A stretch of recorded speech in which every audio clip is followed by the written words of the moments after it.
How you doing? Welcome to Semper Fi. I'll be your host, Staff Sergeant Bonstein, or as I was commonly referred to, Staff Sergeant B. The show is going to be about veterans, talking about veterans, having veterans come on the show and talk about whatever they want to talk about in their career. The show is called Semper Fi. A lot of people don't understand the concept of the word Semper Fi.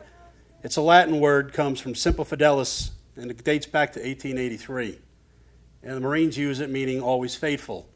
But throughout the years, the slang has turned down to just Semper Fi. Prior to that, the Marines' motto used to be first to fight. So with an estimated 5,000 veterans living in Nye County, I know somebody has a story and they want to tell it. I want to hear your story and I want to share it with everyone else. So welcome to the show. I like to start with all the branches have their own paper. They got the Navy Times, Marine Corps Times, Air Force Times. And I was going through the Navy Times. Our guest is in the Navy.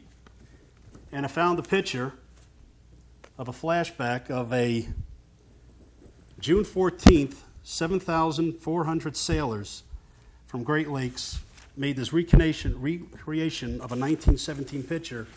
A bunch of sailors standing, making a flag. I don't know if we can get a good shot of that, but of making a flag. And I found that to be very interesting. And then we have a thing on here that's going to be for Fish with Heroes.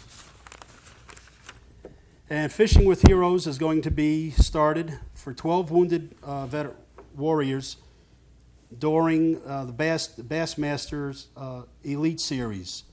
And this will air from 10 to 11, 2:30 Eastern Time on August 8th. And it will be by ESPN Zone. And this will be done by Montgomery in the planning with the Wing Festival on July 31st. So that with the Navy Times. Air Force Times has something, they're bringing up their standards of their PFTs.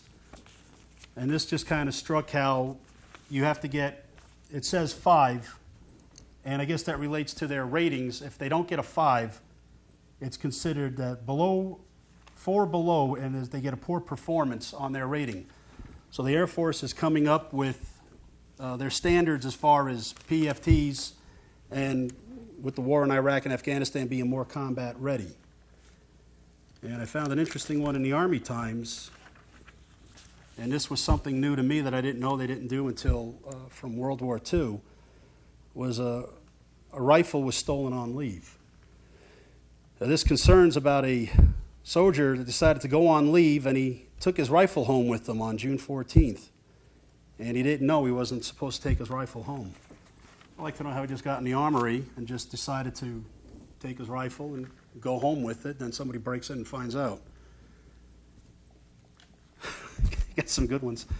My favorite is the R. Lee hoax from Mail Call, Full Metal Jacket. The hoax was that the gunny is dead, and his comment was, "You wish," the gunny says. And it's simply just a miscommunication to say how R. Lee is dead, and he goes on to say that he's alive and well, and he's kicking. And as all Marines, he's not going down kicking and screaming, and all Marines have to have orders to die. Well, I'm still around. Our last one, this one isn't a hoax. It's from the old Icon poster from back in the 70s of "We Don't Promise You a Rose Garden" from the drill instructor. And Charles Trujillo, he died at the age of 65 from mesothelioma of cancer. And his last years, he worked at the PX of Paris Island, and he signed posters. He signed that particular poster, and he went very peacefully. From what I heard, the cancer is not a very curable cancer. So without further ado, my first guest on the show is not a stranger. Everybody, all of you in town know him. Please welcome my first guest, be Tony DeMaio, Chief of Police. Sheriff. Sheriff. Well, it's close. I mean, there's no other. We have the only franchise in that county, so there you go. My apologies. That's quite. Don't worry about it. I got some at the end for you. Don't worry about it, Sergeant. Marine. I don't know. I don't want to. Already starting. Okay. Yes. it's and I appreciate being on the show, and I appreciate the service that our veterans have done and are doing on behalf of this country. And it's always heartwarming to know that the Marines and military men and women, don't forget the Coast Guard.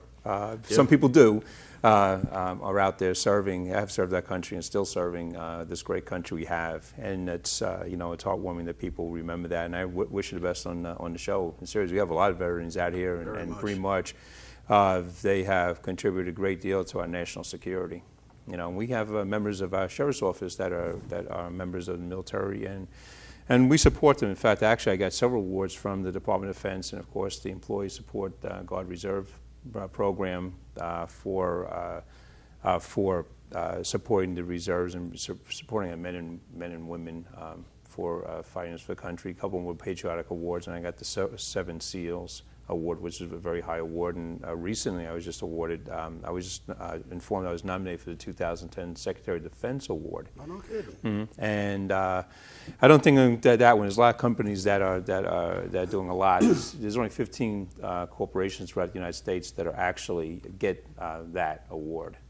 But I was nominated, and I did get the Above and Beyond Award from the Department of Defense and Employee Support Guard Reserve program that we do here. And people don't realize that, you have to support those men and women that are away. We don't want, Nye County Sheriff's Office, and as a vet, I wasn't married, I was single, but when I serving with fellow sailors, and you start realizing that there are always concerns of home.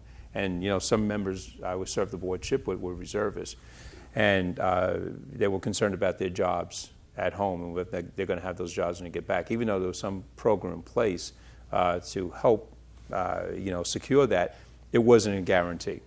And so I know that the new regulations and newly signed bills by I think it was President, I don't know if it's Clinton or another President, Bush, signed up these enhancements to our men and women, making sure that they have these rights, that the jobs aren't taken away when they come back out of service and their service to the country, that they have some security for that. And we go above that in the Sheriff's Office, based on my leadership. We go above that, and that's how we get these awards. Sir, I'm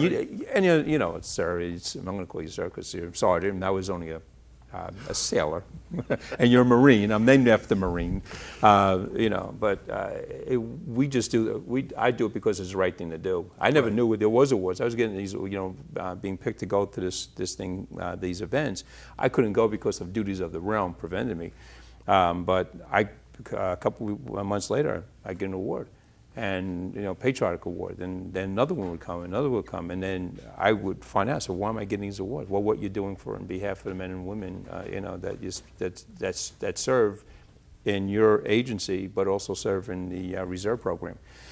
And I went, wow. And then I just got recently, I was nominated. They told me to report to Creech Air Force Base, which is up the road a piece, and it was a dinner. There was several employers being awarded, along with myself.